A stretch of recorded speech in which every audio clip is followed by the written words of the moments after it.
Sempre que a gente lê algum livro, né, a imaginação desperta e começa a voar à medida que os personagens vão entrando na história. E tem muitas vezes, né, livros com títulos como Linha da Vida, Costura dos Nós. Se esse tipo de título pode dar um nó na sua cabeça, pense exatamente o contrário. É hora de desatar esses nós, deixar a leitura crescer, esse hábito ganhar vida, porque às vezes, como aconteceu com todos nós durante a pandemia, para muitos a pandemia foi um tempo grande para poder escrever, aproveitar aquela reclusão, e tem até livros, né? Tempo de isolamento. E nós vamos falar sobre esses livros e sobre a delícia que é escrever, participar de concursos. Nós vamos conversar nesse bate-papo exatamente com Monique de Magalhães para entender mais sobre como aproveitar o tempo cotidiano em romances de ficção e mais ainda. Deixa a gente saber da Monique como que uma paraense veio morar já aqui em Minas Gerais há 10 anos, o que a trouxe para terras mineiras e de onde vem a inspiração dela para os primeiros livros. Olá! Eu não sei por qual das perguntas eu devo começar a responder, mas eu vou, então, me apresentar, né? Sim, eu vim do Pará para Minas Gerais, a minha família é mineira, então a gente faz um caminho de volta para Minas Gerais. Mas eu sou piauiense, veja bem, nasci no Piauí e me criei no Pará, então me considero muito mais paraense do que piauiense, até porque nem conheço o meu estado, imaginou? Saí de lá com 17 dias de vida e não mais retornei. Faz 10 anos que eu moro aqui em Belo Horizonte, a minha família é de Ipatinga, de Coronel Fabriciano, migraram para o Pará na época do ouro, do garimpo, né? E aí começamos a voltar aos poucos, e foi aqui que eu escrevi o meu primeiro romance, Tempo de Isolamento, o qual dediquei à minha filha, nascida aqui, é mineira. No ano seguinte, eu publiquei o meu segundo romance, Linha da Vida, a Costura dos Nós, e sim, nós vamos serzir e vamos desfazer esses nós juntos aqui. Isso é ótimo, Monique. E eu queria que você começasse, então, contando para a gente a questão do tempo de isolamento. Você aproveitou todo esse processo que a gente viveu, de lockdown, dentro de casa, né, reclusos, e surgiu aí algum romance, alguma história. Como é que foi essa inspiração aí para você? Tempo de isolamento, ele surge como uma ideia de registro, porque, veja bem, a mim, e eu acredito que a todos nós, tivemos essa sensação de que vivíamos um momento histórico.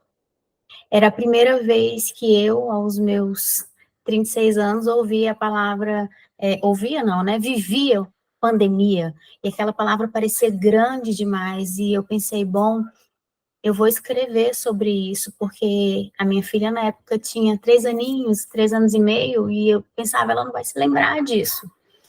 E eu comecei a anotar como uma espécie de memórias, não minhas, era uma memória coletiva.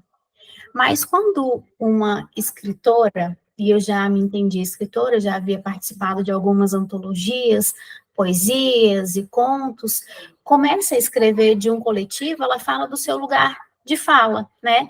Então, eu comecei a falar desse coletivo materno, desse coletivo feminino, desse coletivo aprisionado pela segunda vez, porque somos aprisionadas desde a Gênese, né? Nascemos mulher, nascemos à esquerda, nascemos retalhadas, nascemos impedidas de ocupar espaços, e aquele era o momento de estarmos todos nesse lugar, impedidos de ocupar espaço pelo homem e pelo vírus.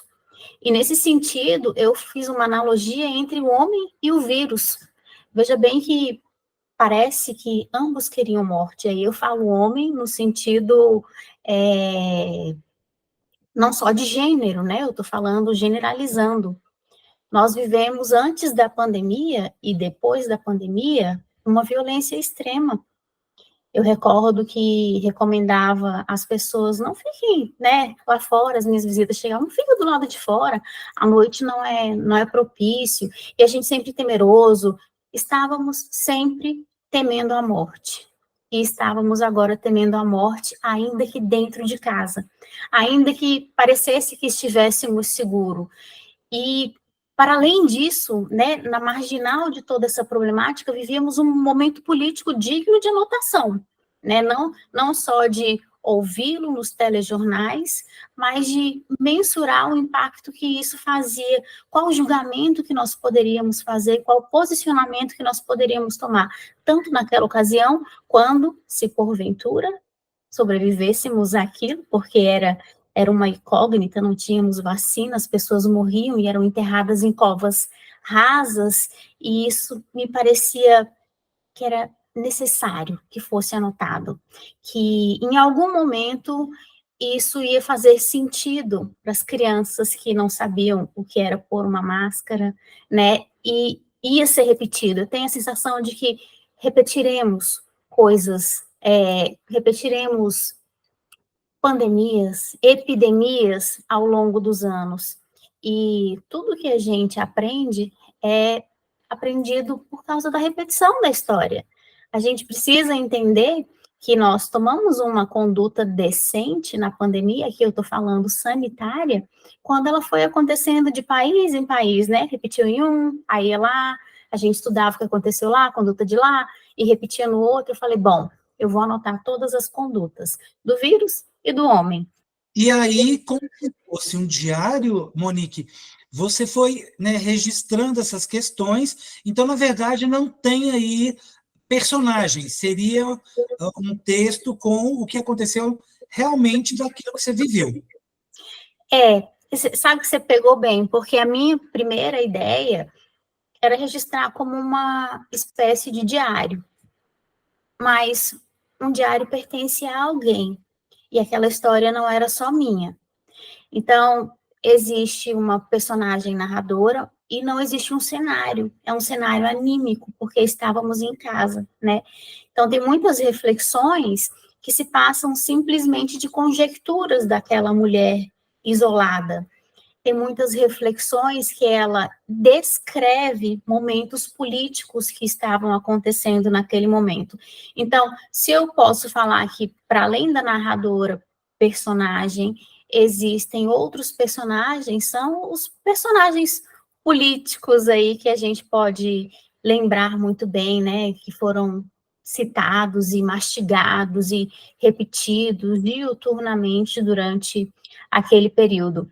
É importante também falar que, como a personagem, né, como eu era uma mãe, e também eu repito histórias de outras mães que a gente foi conhecendo, foi conversando, foi vendo nos telejornais, foi conhecendo virtualmente, porque foi um momento de compartilhar histórias virtualmente, inclusive na TV aberta, né? Então, nós conhecíamos o que estavam acontecendo dentro das casas, nos hospitais, no seio das famílias, com as crianças que estavam estudando online, com as crianças que estavam ansiosas. Então, tem também um viés ali infantil, né, de como foi lidar com essa ansiedade infantil na figura de uma criança. Para além disso, para que não ficasse essa coisa quase crônica jornalista, e para que não ficasse tão endurecido, eu, como tenho formação de engenharia agronômica, falei muito de botânica, usei muito recurso da botânica, entremeado com a narrativa do livro, enquanto toda a história acontecia, enquanto passávamos pelo total desconhecimento, pelo assombro que foram todas aquelas mortes e os números crescentes, pelas linhas que defendiam vacina e não vacina, pelos pedidos de SOS escritos a batom, jogados nos corredores dos prédios, pelas crianças e pelos idosos acometidos, né, as duas pontas, né, tantos velhos quanto as crianças estavam acontecendo, junto com essa história,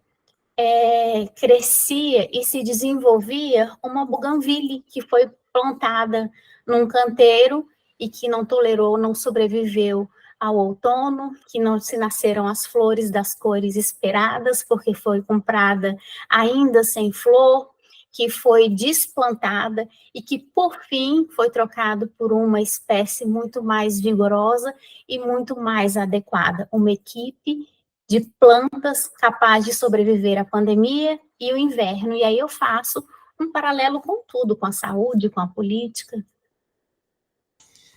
E aí ficou bastante interessante. Você amarrou todo o processo. Amarrei tudo.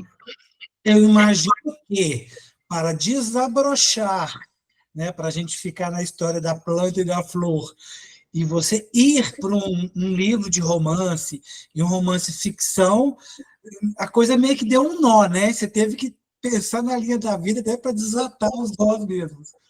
Aí eu já podia pular para o linha da vida para desamarrar todos os nós que eu dei em tempo de isolamento. Tempo de isolamento, ele, embora, né, quando eu estou falando dele, pareça muito simples, parece ser um diálogo anímico ali e uma anotação do que é e do que foi a pandemia, ele não é um livro líquido, sabe? Ele não é um livro que você lê de uma sentada. Eu uso muito recurso da sociologia, da antropologia, para que a gente pudesse compreender aquele momento que nós estávamos vivendo, né? Inclusive com algumas citações. E Linha da Vida, não. Linha da Vida, que já é o e-book que veio no ano seguinte, esse sim é um livro líquido, é um livro de se ler em uma sentada, mas que ele fica minhocando na cabeça do leitor por muito tempo, porque eu não amarrei todas as pontas, sabe? É necessário que o leitor recorra a ele mais uma vez, porque ele vai ficar, mas peraí, tem alguma coisa aqui? Eu acho que eu li sobre isso nos 2 capítulos lá atrás. E aí, essa é a ideia, né? É provocar o leitor, também não entregar ele de forma fácil. A voz da Monique, ela vem com essa voz de instigar um pouco quando ela vem com o tempo registrando, né? É quase um livro reportagem, né? Dentro dessa coisa do linguajar jornalístico. E aí depois vem a linha da vida, trazendo aí uma forma de fomentar ou de questionar ou até de estimular as pessoas, mas o Linha da Vida, o que é qual é o mote ali? O que a Monique vem discutindo ali que ela quer instigar as pessoas? Linha da Vida, primeiro quero falar que Linha da Vida, no passado, concorreu ao Prêmio Kindle de Literatura, e quando eu acabei de escrevê-lo, enfim, consegui compartilhar ele, a atual vencedora do Prêmio Jabuti de 2023, Karine Est, me mandou uma mensagem, se não ganhou, vai ganhar. Eu falei, tomara. Bom, não deu para o Linha da Vida. Linha da Vida, na verdade, ele é também uma linha da TCC, que é a Terapia Cognitivo Comportamental. Não é um livro técnico, mas é um livro que ele se desenvolveu enquanto eu estava lá nas minhas sessões. Veja bem, quando a gente faz a terapia, né, faz a TCC, faz o uso da terapia cognitivo-comportamental, tem uma espécie de conduta que se chama linha da vida ou linha do tempo. O que acontece? Você vai lembrando ali de 3 em 3 anos, a sua terapeuta vai conduzir isso, todas as suas memórias naquele espaço de tempo. Então, desde as suas primeiras memórias, e aí você vai trabalhando isso. E conforme a gente vai lembrando, e agora eu estou falando enquanto paciente, a gente vai compreendendo que aquele espaço de tempo e todas aquelas nossas memórias estão totalmente imbricadas na nossa tomada de decisão, hoje, no dia de hoje. E muitas vezes as nossas memórias familiares, vamos supor que sou uma criança e que estou lembrando de algo que aconteceu com a minha mãe e eu compreendi que a tomada de decisão da minha mãe naquele momento em que nós estávamos vivendo, hoje, define o meu modo de agir. Então, quando eu chamo de a costura dos nós, esse nós não é só o nó da corda, é o nós indivíduos. somos nós. Nós estamos amarrados um ao outro, nós estamos costurados ancestralmente a pessoas que nós sequer tivemos grande proximidade, mas que a conduta dele, que a vida dele, aí eu estou falando de avô, de bisavô, de sogro, enfim, que a vivência dessas pessoas acabam influindo na nossa vida diretamente, de modo que nós ficamos engessados uns nos outros. Os seus livros, Monique, vêm muito intensos pela escrita, carregado com, posso dizer, de recheios e temperos daquilo que a Monique viveu, está vivendo, ou percebeu, né, dos processos do cotidiano dela, e aí ela amarra isso na escrita e na forma como você coloca. No caso do Linha da Vida, tem aí, aproveitando essa questão do TCC, uma história também de ficção, porque você pegou o tempo, né, brincou um pouco com a sua formação e trouxe uma planta para dar, né, esse paralelo do crescimento, da amarração, vai vir com a cor, não vai vir, cresceu, quer dizer, fez-se analogias ali, né? E aí na linha, né, tem esse nome, mas eu não sei se você usou, de repente, uma linha ou essa coisa da costura que a gente está brincando aqui, mas na história, tem uma história, e essa história tem a ver com a questão da linha e da costura, ou não tem nada a ver com isso, a gente está só brincando mesmo no processo da analogia? O Linha da Vida, ele tem muitas histórias. Quando eu comecei a escrever Linha da Vida, eu tinha acabado de ler Conceição Evaristo. Eu havia lido há um tempo Em Submissas Lágrimas de Mulheres, e eu fiquei totalmente impactada com aquela obra, e eu queria saber se aquilo era verdade, eram contos, é um livro de contos, né? E eu queria saber se aquilo era verdade, porque se parecia muito com qualquer história que eu já tinha ouvido, com a história de alguém, era tudo muito familiar. E aí, quando eu li Olhos d'Água, e ela chama aquilo de escrevivências, né? Eu falei, é isso. Eu quero escrever escrevivências. Então, minha primeira ideia é escrever um livro de contos, de coisas totalmente possíveis de ter acontecido com sua mãe, com o seu tio, com o seu primo, que quando o leitor lesse, ele falasse, deve ser verdade, né? Essas pessoas, isso aqui deve ser um livro de autoficção. E aí, um dia, enquanto eu caminhava ouvindo um podcast de psicologia, eu ouvi uma paciente falando, né, a paciente do podcast, falando que ela tinha problemas com os pais e com as mães, com o pai e com a mãe, mas que ela compreendia que eles davam para ela muito mais do que eles poderiam, né? E embora ela julgasse, o cognitivo dela estava conservado e ela conseguia entender que eles estavam indo uma milha a mais. Ela era que precisava de um pouco mais. E aí eu fiquei, poxa, como eu queria ouvir agora o outro lado, como eu queria ouvir agora os pais, né?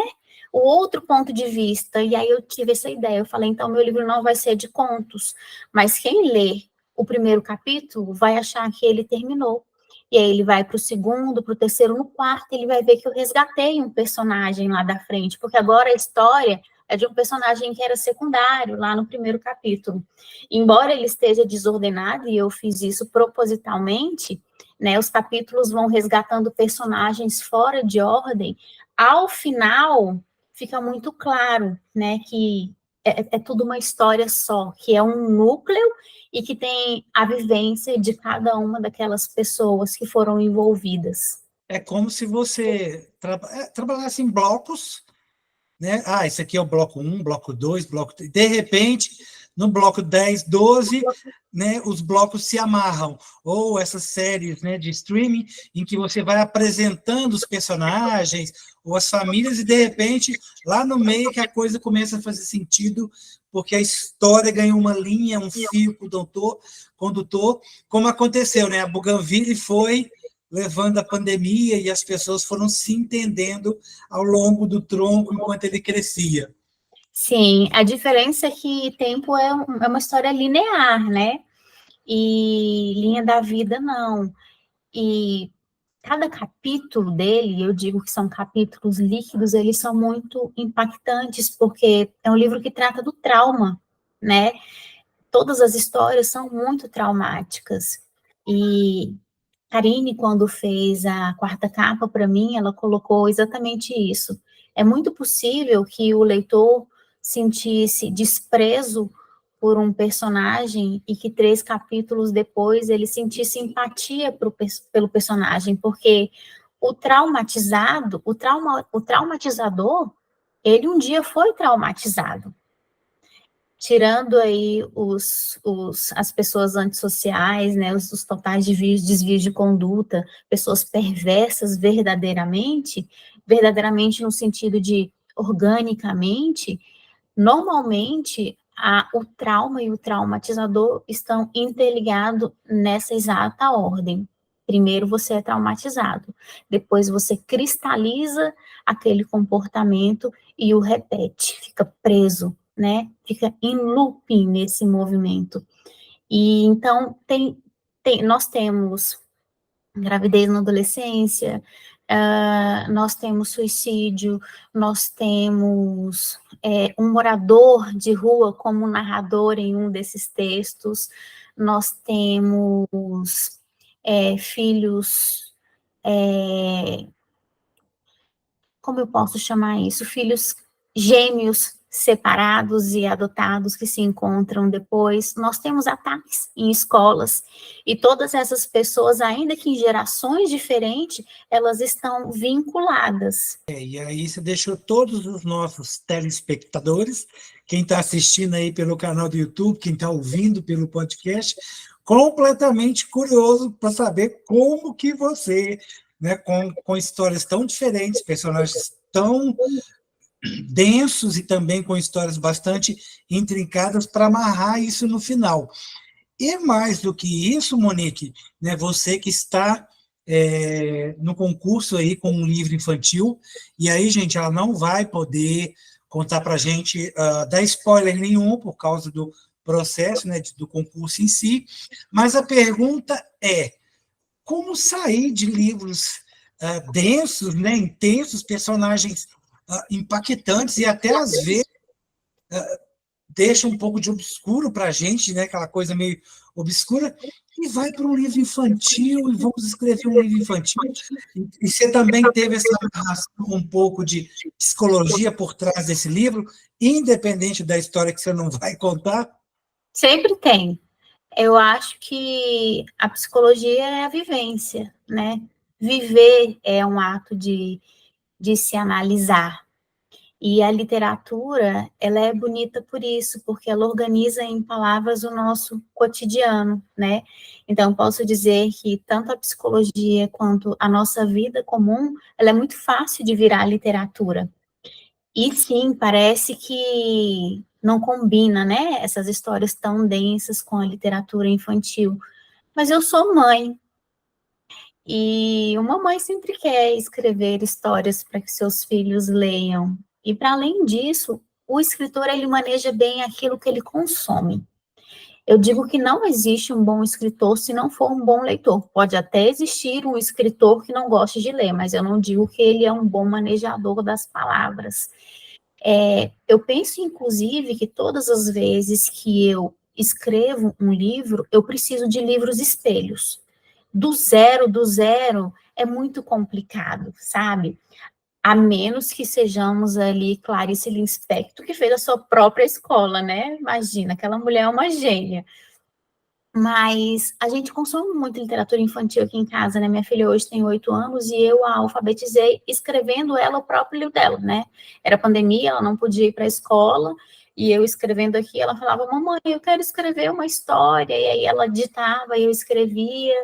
Por fim, ela queria ela mesma digitar, então passava, assim, 5 minutos para escrever uma palavra de 4 letras, ela aprendeu primeiro no computador, e aí, conforme ela queria que a história dela ganhasse corpo, porque ela estava achando devagar, ela foi se empenhando mais em aprender a escrever e a ler. Então, ela foi alfabetizada aos 3 anos e meio na pandemia, e desse processo nasceu o livro dela, né? Ela escreveu uma historinha, e aí, onde ela terminava, ela dizia, ai, mamãe, eu não tenho mais ideia, me ajuda. Eu pegava de onde estava aquela história mirabolante dela, escrevia um pedacinho, que era o tempo dela dar uma desopilada, novas ideias, aí ela voltava e pegava de onde eu deixava, era muito engraçado, porque aí cada uma criava, mas a gente tinha que seguir a linha uma da outra. Então, a literatura infantil, além da gente fazer juntas, começamos fazendo juntas, a gente consome muito, né? Agora ela está na época, estamos aí no forte dos diários, né? Diário de Mike, diário de Ellie, diário de um banana, diário otário. Então, eu tenho muita convivência com a literatura infantil, e esse livro, sim, né? Tem um aporte psicológico, mas é leve, porque é livro para criança. A criança precisa entender. Então, ele tem a linguagem da criança, a criança vai ler e ela só vai achar, não, que engraçado, mas o pai e a mãe vai ler e vai dizer, caramba, ela acessou esse lugar. Você, na sua infância, quer dizer, você teve uma família que te deu a oportunidade do convívio com o livro, que te estimulou o hábito de ler, os seus pais são assim, e como que você trouxe isso para o cotidiano da sua filha, né? E já queria aproveitar que você deixasse uma dica para os pais, né? Para como estimular os filhos, né? Introduzirem o hábito da leitura. Eu vou começar pela primeira parte, quando você me pergunta se eu tive uma família que me estimulou a ler. Sim e não. O meu pai comprava livros. Eu não o via lendo, mas ele comprava muitos livros e muitos clássicos, né? E meus pais se separaram, eu era muito pequenininha, eu tinha 7 anos de idade, e quando a minha mãe foi embora de casa comigo e com a minha irmã, ela levou todos os livros do meu pai. Era como se eu estivesse carregando aquela bagagem literária como herança. E como quase de costume, a nossa convivência, os nossos vínculos, né, foram se afrouxando. É algo assim, é assunto para outro vídeo, mas filhos, quando têm pais separados, né, criam um distanciamento. Então, eu fiquei idealizando aquele pai que estava agora muito distante, muito longe, muito inacessível, e aqueles livros, para mim, era como a presença dele. Então, eu comecei a ler, e era uma literatura que eu pouco pude aproveitar, porque ela era inadequada para mim. Veja bem, eu li Madame Bovary aos 10 anos de idade. Eu li A Divina Comédia, eu li Vermelho e Negro, eram grandes clássicos, né? E eu lia porque eu não consigo começar algo e não terminar. E aquilo, embora fosse maçante, era como se eu estivesse finalizando uma tarefa que meu pai havia me dado quando eles se separaram. Tempos depois, a minha mãe, que já muito mais singela, falou comigo assim, sabe qual foi o meu primeiro livro? Se chamava O Menino do Dedo Verde, eu vou arrumar esse livro para você. E aí ela arrumou esse livro para mim, finalmente uma literatura adequada para a minha idade, e eu me apaixonei pelo Menino do Dedo Verde. Eu comi aquele livro, ele foi muito fácil de deglutir para mim, imagina, já tinha lido a Divina Comédia, já tinha atravessado, né, todo aquele percurso com Ulisses, por que eu não leria O Menino do Dedo Verde? Inclusive, foi um dos livros com o qual eu iniciei a minha filha. Então, não tive uma família que me estimulou, mas a literatura me aproximava daquele pai que foi separado de mim. Aquele movimento de carregar aquela mala de livro, que foi algo traumático naquele momento, mudou a minha história. Sabe? O fato dele comprar livros, ainda que ele não lesse, e eu poder levá-los comigo, mudou os meus caminhos. Sobre como estimular, uma dica para os pais é que não vai acontecer em 1 mês, em 2 meses, e talvez não aconteça nem em 1 ano. Muitas vezes nós vamos pegar os livros, e aí eu comecei a ler para minha filha quando ela ainda não sabia ler, e ela dormia, era para acalmá-la, era para ela saber que eu estava lá lendo até a hora que ela dormisse. Quando nós começávamos a ler de novo, ela nem sabia de onde tinha parado, e claro, eu com meu hiperfoco ligado, eu precisava terminar aquele livro, então nós sempre terminávamos o livro, mesmo eu sabendo que ela pouco tinha prestado atenção nele. E nós fizemos isso, gente, com Monteiro Lobato inteiro. Imagina, ele tá, né? Eu sei que tem muita gente cancelando o Monteiro Lobato, e aí é uma outra temática para a gente falar, porque eram outros tempos, enfim. Mas ela leu, ouviu, né? Todo Monteiro Lobato, ela, aí, o menino do dedo verde, hoje, ela está muito apaixonada, como eu falei, pelos diários, mas hoje ela me ajuda quando eu estou fazendo aquela chuva de ideias para produzir livros. Agora mesmo eu estou produzindo um conto de Natal junto com o Clube de Escritores BH, e ela vai, mãe, põe essa ideia aí, sabe? Ela me ajuda a escrever, ela me ajuda a ter ideias, mas isso foi durante anos. Eu acredito que com 3 anos corridos, eu lendo, eu vendo que ela estava entediada, eu vendo que ela preferia o telefone, eu vendo que ela dormia enquanto eu estava lendo. Depois de 3 anos, isso mudou. Depois de 3 anos, quando ela já lia, ela dizia, agora eu vou ler para você dormir, mamãe. Então, precisa insistir.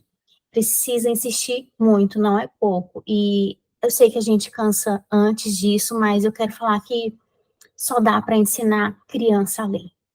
Não dá para ensinar adulto a ler. Então, a hora da gente investir em literatura para as nossas crianças é agora. Vai ser maçante, vai ser cansativo, mas tudo na vida, para ficar firme, precisa ser feito mais de uma vez.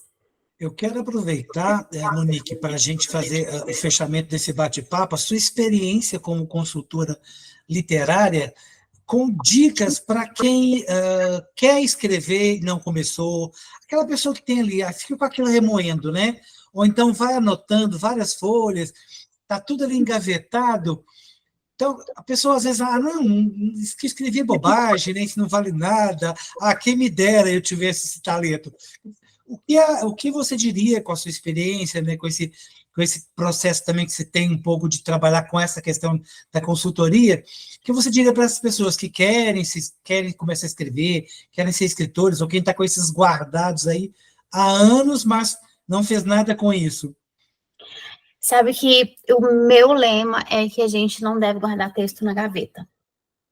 Todo texto que a gente escreve tem um pouco da nossa vida, tem um pouco do nosso tempo, e o tempo é o nosso recurso mais precioso. E a gente não tira texto de sacola de supermercado, a gente tira de dentro do nosso âmago, isso há que ser valorizado.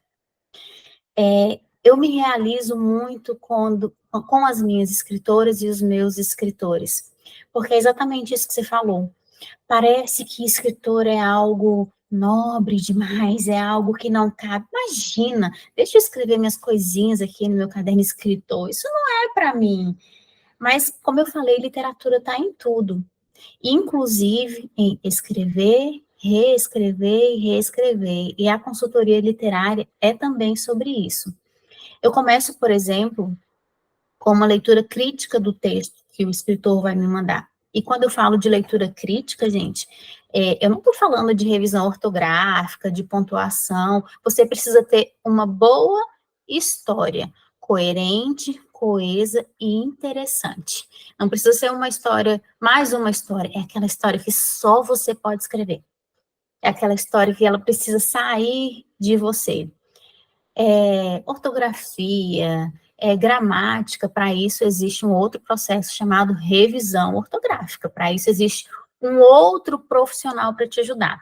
E eu digo isso porque o escritor às vezes acha que para ele mostrar o texto dele para alguém precisa estar perfeito, precisa ser um Pasquale que escreveu aquilo. E não, você precisa ter uma boa história, se desapegar de vaidade, porque o escritor normalmente é muito vaidoso, ele quer aquele texto lindo, né?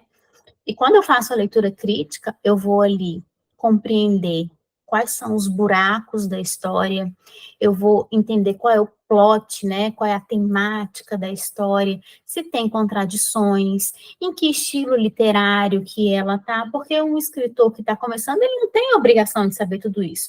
A obrigação dele é eu quero ser escritor, então eu vou estudar um pouco sobre isso. E eu preciso de alguém para me conduzir, porque ninguém tira isso do nada, né? Embora a internet esteja aí cheia de coisas, nós não temos tempo para cavucar na internet cada processo que a gente tem que fazer. Então, na consultoria literária, os meus autores chegam, às vezes, com um monte de textos soltos, os poetas, principalmente, tem um monte de texto solto, mas o livro de poesia, por exemplo, ele tem que ter uma linha condutora. De repente eu tenho um poema sobre futebol, um poema sobre amor e um poema sobre maternidade, né? Então, é muito solto, então eu ajudo a costurar isso, inclusive a produzir isso. Tem autor que chega para mim com texto que não está pronto, então vamos fazer um mapa de ação para esse mês. Quantos capítulos você é capaz de escrever no mês? Ah, eu não consigo mensurar. Quantos parágrafos você é capaz de escrever por dia? Nós precisamos, por exemplo, falar sobre esse tema. Vamos pontuar aqui. Você consegue efetuar esse plano de ação por mês? E no fim da consultoria, ele tem um livro escrito, ele não está pronto. Aí ele precisa passar por outros processos, né? Às vezes eles voltam para mim, para leitura crítica, às vezes vão para outra pessoa para ter uma segunda opinião, e aí tem revisão, diagramação, às vezes tem leitura sensível. O que é a leitura sensível?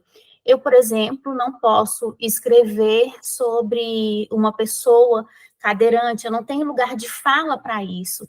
Então, eu vou procurar alguém que tem lugar de fala para isso, que vai dizer, não, isso aqui é ridículo, não é assim que a gente, não é por isso que a gente passa, não é desse jeito. E aí a gente vai recalcular a rota, vai reescrever. O texto precisa de uma versão, 2 versões, 3 versões.